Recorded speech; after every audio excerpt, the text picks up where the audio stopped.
Ceyran xanım, şuuraltı nədir və ümumiyyətlə gündəlik həyatımızda necə işləyir o? Şuuraltı beynimizin səssiz rejissoru kimidir. Və yaxud da başqa bir metafora ilə desək, icebergin suyun altında qalan hissəsidir, görünməyən hissəsidir.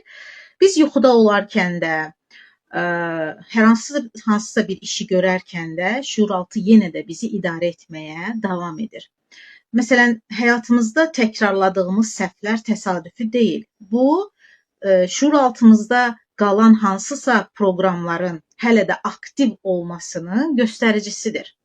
Odur ki, şuuraltımızda olan proqramları dəyişməsək, həyatımız da dəyişmir. Həyatda insan niyə eyni səhvləri təkrar edir?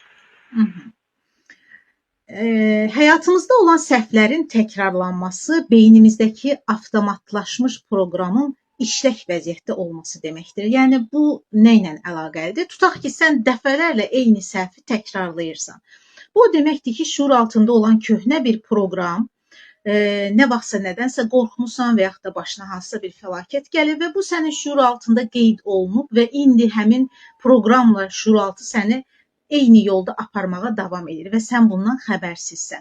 Bəs bunu nə etmək lazımdır? Təbii ki, şuur altı köhnə proqramı dəyişdirməklə təkrarların qarşısını da almaq mümkündür. Şuuraltı və travma arasında hansı əlaqələr ola bilər? Travma sadəcə xatirə deyil.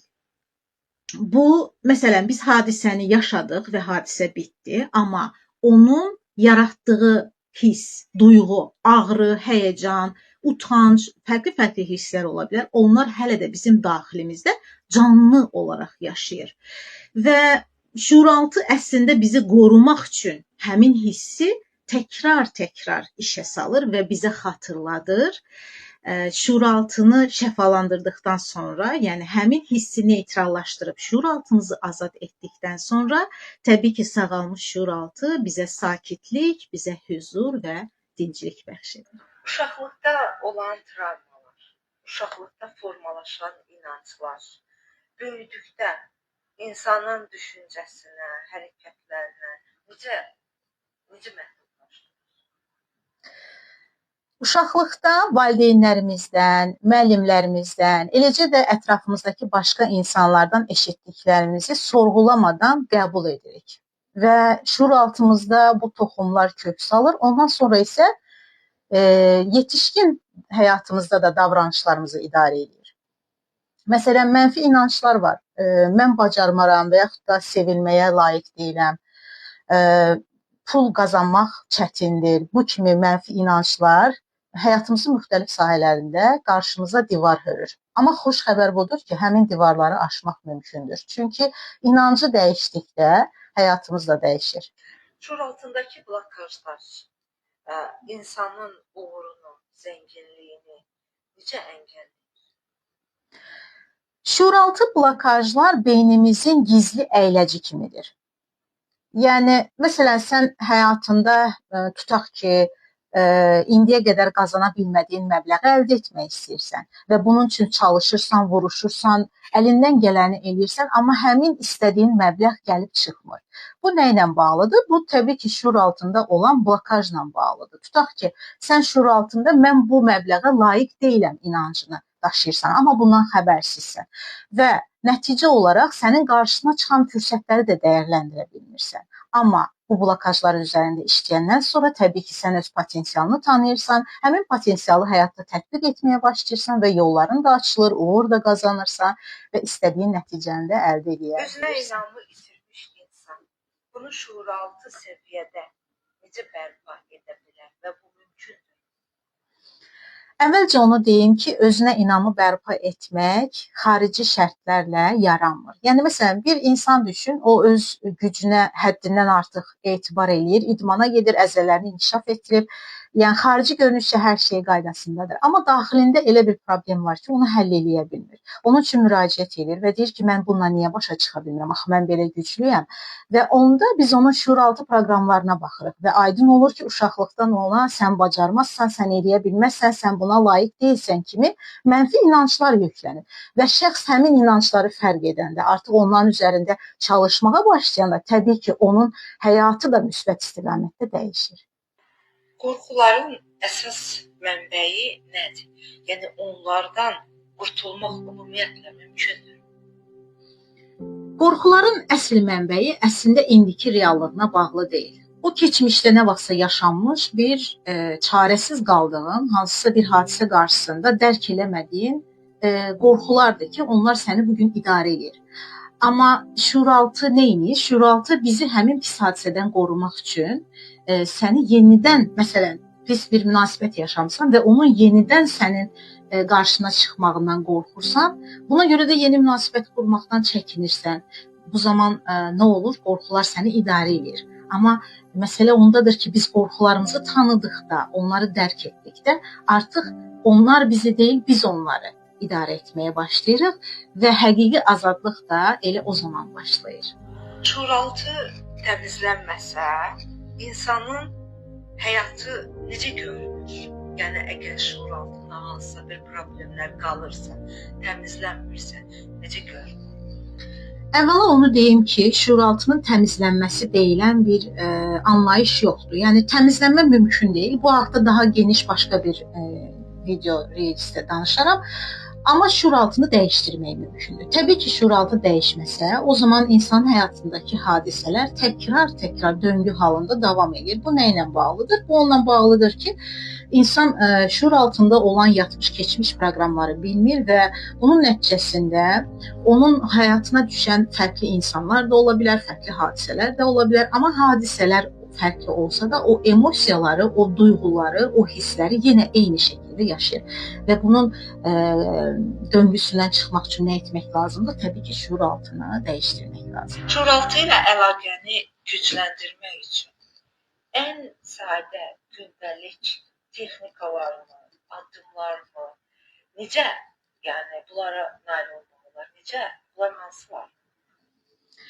Şuuraltı ilə əlaqə qurmaq üçün mürəkkəb bir rituala əməl etməyə gərək yoxdur. Yəni buna ehtiyac duyulmur.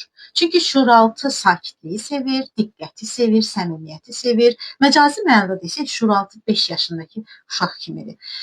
Sadəcə onu düzgün məlumatlandırmaq və onunla düzgün əlaqə qurmaq üçün onun günün müəyyən saatları var. Məsələn, səhər oyananda və axşam yatmazdan əvvəl şuuraltı zehnimizin qapıları açıq olur və tam o anda şuuraltımıza pozitiv affirmasiyalar, gözəl təsdiqləri göndəririk, təkrarları göndəririk. Bundan əlavə özümüzü düzgün müşahidə edirik, hisslərimizi, düşüncələrimizi tanıyırıq və bu şəkildə şuuraltı ilə dialoqun başlanğıcı qurulur. İntensiv istəməyimizə baxmayaraq, qarşıya qoyduğumuz hədəflərə baxmayaraq, niyə istədiyimiz nəticəni ala bilmirik?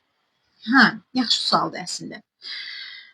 Baxın, istəmək, sadəcə istək kifayət etmir. Çünki istək şuurlu zehnimizdən gəlir, nəticəni yaradan isə şuuraltı zehnimizdir. Və əgər biz, məsələn, deyirik ki, mən uğur qazanmaq istəyirəm, amma daxili səsimiz bizə pıçıldayırsa, yox, hələ mən uğur qazanmağa hazır deyiləm, mən qorxuram, məndə alınmaz və s. bu kimi zəncirləmə düşüncələr o deməkdir ki, sənin şuuraltında mənfi, negativ inanclar toplanıb. Və istək isə, yəni sadəcə şuurlu şəkildə istəməklə bunu reallığa çevirmək mümkün deyil. Biz nə etməliyik? Əvvəlcə biz daxili səsimizi şəfalandırmalıyıq və mənfi inancları dəyişdirdikdən sonra istəklərimiz reallaşır. Ümumiyyətlə, insanın şuuraltısı, insanın yəni ki, münasibətlərinə, ən əsas sevgi münasibətlərinə necə təsir edir? Onu necə formalaşdırır?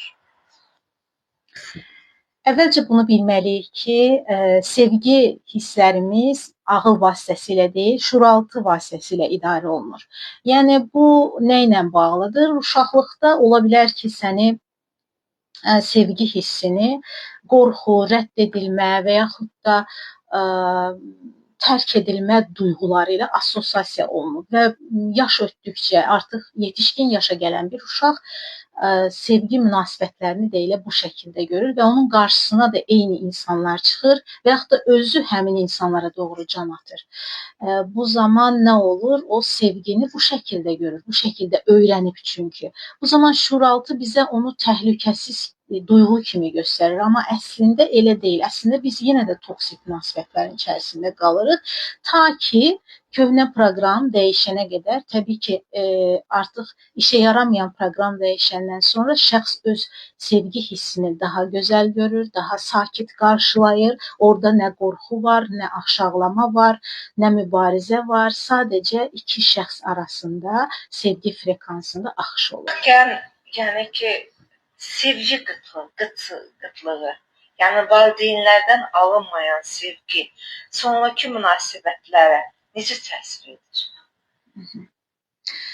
Uşaqkən valideynsiz yaşayan övladlar, yəni onlar artıq bəllidir ki, sevgini görmürlər, ya da görsə də başqa şəxslərdən əmi, xala, nənə, baba və s. görürlər. Amma valideynlərin yanında böyüyən, onlarla birlikdə böyüyən uşaqlar da olur ki, onlar təməl ehtiyacları qarşılansa da, məsələn, yemək, içmək, məktəbə getmək, paltarla, geyimlə təmin olmaq, amma emosional tərəfdən onların boşluqları doldurulmur və onlar sevgisiz böyüyürlər.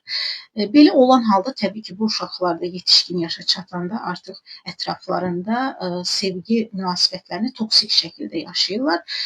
Ya heç cürə rahat ola bilmirlər, ya həddindən artıq bağlanma davranışları göstərirlər, ya da sevgidən ümumiyyətlə uzaq qaçırlar. Bu zaman nə olur? Onların şuur altısı ilə tanış olanda görürük ki, onlar uşaqlıqda ala bilmədikləri sevgini artıq başqa insanlarda axtarmağa başlayırlar. Halbuki şuuraltı ilə tanış olandan sonra əsl sevginin öz daxillərində, öz içlərində olduğunu dərk edirlər və o anda bu döngü qırılır. Elə döngünün qırıldığı yerdə də şifalanma başlayır. Mən sevgiyə layiq deyiləm inancını, düşüncəsini beynimizdə, şuuraltımızda necə dəyişməli? Fərqli-fərqli şəraitdə böyüyən uşaqlar olur ki, onlar mən sevgiyə layiq deyiləm düşüncəsinə və inancına sahib ola bilərlər. Amma məsələ ondadır ki, biz şuuraltını araşdırıb kök travmamızı tapandan sonra və bunu nəyə görə bu inancı daşıdığımızı öyrənəndən sonra həmin döngü qırılır və təbii ki, onu şəfalandırmağa başlayırıq. Məsələn, biz sual vermişik, sevgini niyə axtarırıq və yüksək şuura nəyə görə sevgi ilə yetişməliyik və cavabları da təbii orada qeyd olunub. Çünki sevgi var olmağımızın səbəbidir, çünki sevgi həyatımızın sevincidir, çünki sevgi könlün ölümsüz meyvəsidir, çünki sevgi insanın xərclədikcə çoxalan yeganə sərmayəsidir. Həyatındakı təkrarlanan hadisələrdən bezmisən və yaxud da həyat sənə darıxdırıcı, sıxıcı gəlir. Yaxud da eyni münasibətləri, hər səfərində uğursuzluq yaşadığı münasibətləri görməkdən bezmisənmi? O zaman 21 günlük şuuraltı dəyişmə proqramlarımız məhz sizin üçündür. Bizim proqramlarda şuuraltındakı olan negativ inancları və negativ düşüncələri aşkar edəcək, onları sizin iştirakınızla dəyişdirəcək və yola yeni kodlanmış proqramlarla davam edəcək. Qazanılmış çarəsizlikdən xilas olub, yola yeni məninizlə, yeni fərqindəliklə davam etmək sizin də haqqınızdır. Bunun üçün yaratdığımız kurslar, şuuraltı dəyişmə təlimləri sizlərə xidmət üçün nəzərdə tutulub və aşağıda göstərilən əlaqə vasitələrinə müraciət edərək proqramlarımıza qatıla bilərsiniz. O, dəfələrlə kəsildiyi imtahana girməkdən qorxurdu. Qərarsız idi. Hətta imtahana girməyi təxirə salmaq istəyirdi. Şuur altında birdən yenə kəsilsəm, uğursuz olsam, onda necə olacaq inancı vardı. Amma terapiyaya qatıldıqdan sonra hər şey fərqli oldu. Çünki o sadəcə oxumaqla kifayətlənmədi. O şuur altındakı blokları da dəyişdi. Qorxularını tanıdı, inanclarını yenilədi, öz gücünə inandı.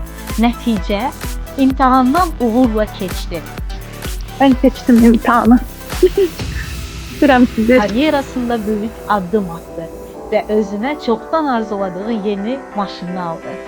Sən də imtahan, karyera və həyatındakı maneələri aşmaq istəyirsənsə, 21 günlük Şuraltı dəyişmə proqramına qoşul. Çünki dəyişimin açarı məhz Şuraltıdadır.